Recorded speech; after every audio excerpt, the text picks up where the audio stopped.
وَوَهَبْنَا لَهُم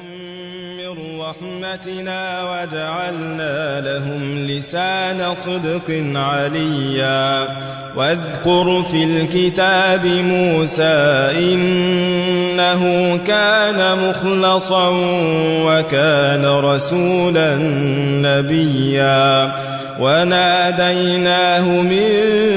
جانب الطور الأيمن وقربناه نجيا ووهبنا له من رحمتنا أخاه هارون نبيا واذكر في الكتاب إسماعيل إنه كان صادق الوعد وكان رسولا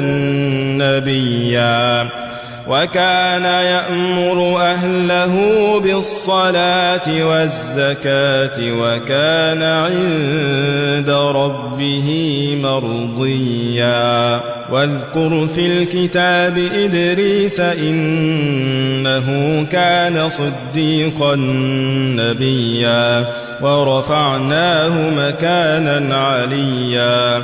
أولئك الذين أنعم الله عليهم من النبيين من ذرية آدم